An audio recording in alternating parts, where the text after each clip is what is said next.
Pelaksanaan HUT TNI yang mengambil lokasi di Dermaga Indah, Kiat, Cilegon, Banten. Ada ribuan atau belasan ribu prajurit tepatnya Rike yang upacara HUT TNI yang ke-70. TNI mengerit yang merupakan gabungan dari Angkatan Udara, Angkatan Darat, dan juga Angkatan Laut.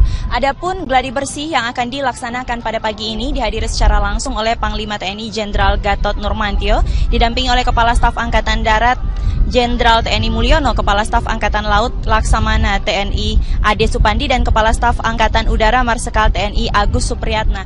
Rika, nanti pada saat gladi bersih ini dimulai, tepatnya nanti bagaimana kira-kira gambaran acara pada saat puncak peringatan tanggal 5 Oktober 2015 nanti defile akan masuk dari sisi kiri panggung, tepatnya yang berada di samping, hingga berakhir di bagian kanan panggung. Dan bisa dilihat ini sudah ada begitu banyak alutsista Rika yang disiapkan, baik kapal tempur dan juga memang dalam rangka HUT ke-70 TNI ini, tahun ini atau tahun 2015, TNI mengambil tema bersama rakyat TNI kuat, hebat, profesional, siap mewujudkan Indonesia yang berdaulat, mandiri, berpribadian. Adapun juga perlu kami informasikan bahwa pasukan yang terlibat parade dan defile adalah Batalion Gabungan Pamen TNI dengan jumlah personil sebanyak 269, Brigade Upacara 1 Gabungan TNI sebanyak 809 personil dan terdiri dari POM TNI, WAN TNI, dan Akademi TNI.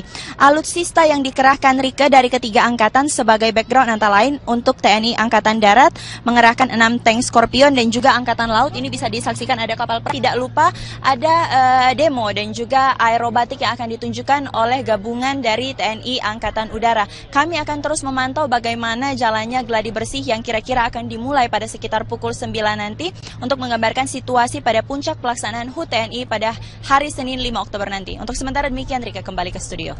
Terima kasih Jessica Wawor melaporkan. Kita ke informasi lain, pemirsa. Selain persoalan kabut asap, kini listrik padam di Sumatera Selatan menjadi permasalahan. Selain aktivitas terganggu, warga juga menanggung kerugian akibat listrik padam. Kita bergabung dengan Yarnes Foni. Yarnes, apa penyebab listrik padam sering terjadi di Sumatera Selatan? Ya, Rika, sebenarnya hal ini sangat membuat kerugian buat masyarakat. Total ada sekitar 2,6 juta pelanggan PLN di Sumatera Selatan. Dan lengkap sudah penderitaan masyarakat Sumatera Selatan. Saat ini kabut asap yang masuk ke rumah, ditambah lagi pemadaman listrik yang berkala yang sering terjadi bahkan 2 minggu terakhir. Dan pada pemadaman ini memang informasi yang tidak langsung didapat oleh masyarakat. Bisa terjadi pada pagi hari, siang hari, ataupun malam hari. Dan kami mendapatkan PLTA yang surut karena saat ini masuk dalam masa kekeringan. Dan hal itu menyebabkan yakni kabut asap bisa masuk ke rumah-rumah warga dan juga dapat karena AC dan juga kipas angin mati, karena padamnya listrik ini bisa membuat masyarakat menghirup kabut asap di dalam rumahnya.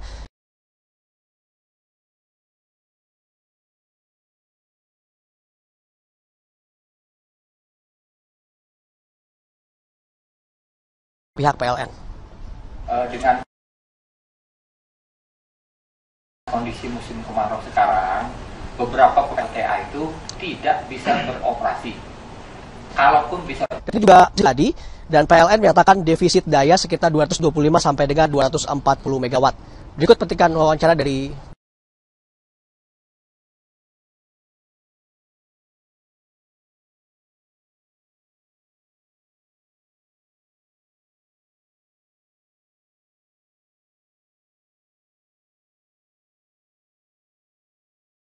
keluar bentar karena penggantian di filter gitu.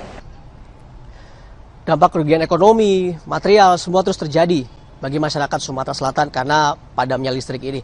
Bahkan kadang-kadang terjadi pada malam hari dan juga membuat jarak pandang sangat tipis. Rika?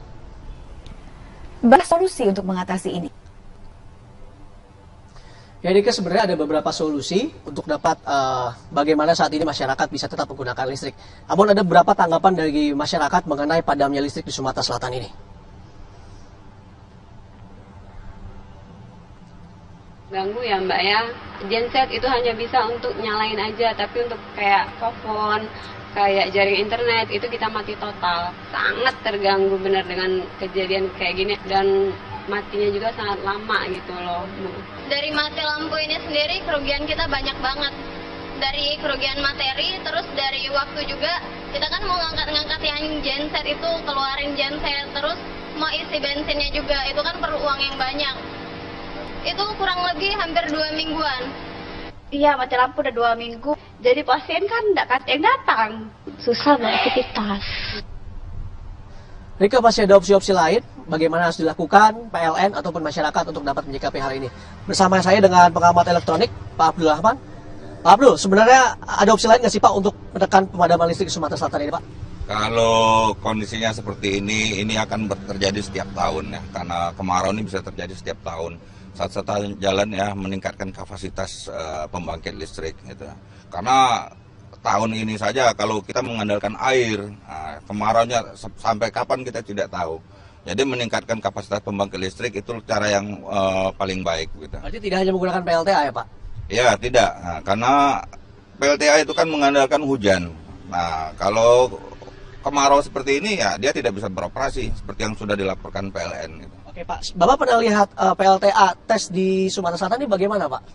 Ya, sewaktu saya lewat waktu itu, ya, tahun 95 itu airnya dalam keadaan surut, nah, jadi juga kondisinya tidak bisa dioperasikan. Ya. Mungkin dampaknya tidak seperti sekarang, karena kebutuhan listrik kan meningkat terus itu. Mungkin pembangkit yang disediakan oleh PLN kapasitasnya waktu itu mencukupi, beda dengan sekarang. Tiap tahun pasti bertambah. Nah itu solusi ke depan harus diperhitung dengan cermat ya, bagaimana caranya supaya meningkatkan kapasitas pembangkit itu sesuai dengan kebutuhan masyarakat. Oke, sekarang berarti masih kurang ya Pak kapasitas pembangkit buat masyarakat Sumatera Selatan ya. Itulah petikan salah satu wawancara saya bersama dengan pengamat elektro. Memang PLN harus mengambil sikap untuk dapat membantu masyarakat Sumatera Selatan ini karena saat ini defisit listrik terus masih terjadi. Rike. Terima kasih Yarnes Foni bergabung langsung dari Palembang, Sumatera Selatan. Dengan menggunakan jalan darat hanya membutuhkan waktu sekitar 20 menit saja. Dan terkait dengan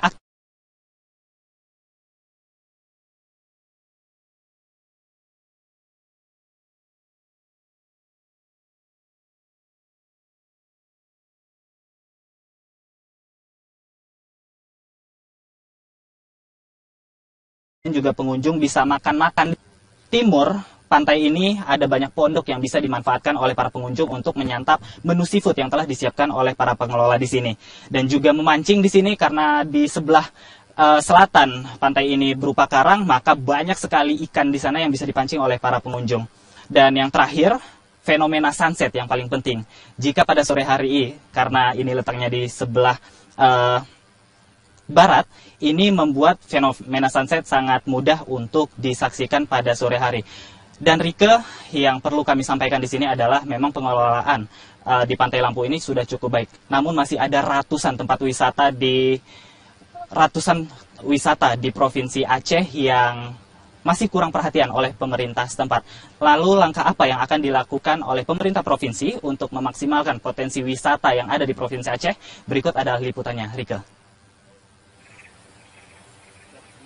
Selain kota Sabang, masih banyak tempat di Aceh yang memiliki potensi wisata luar biasa, khususnya wisata alam. Mulai dari pantai, perbukitan, serta air terjun yang masih sangat alami. Menurut Dinas Pariwisata Aceh, provinsi ini memiliki sekitar 800 wisata unggulan yang tersebar di berbagai daerah kabupaten kota. Hanya saja, tidak semua lokasi tersebut telah dikelola dengan maksimal oleh pemerintah setempat. Salah satunya adalah kawasan puncak tebing Lamreh yang ada di Kabupaten Aceh Besar. Di sini, pengunjung bisa menikmati panorama laut dan bukit yang sangat menawan. Tapi sayang, akses ke lokasi ini masih sangat terbatas. Begitu juga dengan pengelolaannya. Keterlibatan pemerintah yang minim membuat manajemennya tidak memenuhi standar pariwisata. Tempatnya bagus, pemandangannya juga keren. Sayangnya aja kurang dikelola aja dia sama pemerintahnya. Iya, semoga aja kalau udah kesini lagi, jalannya udah bagus, tempatnya udah dikelola, udah lebih rapi, lebih layak lah buat wisatawan. Menanggapi hal ini, Dinas Pariwisata dan Budaya Aceh akan lebih gencar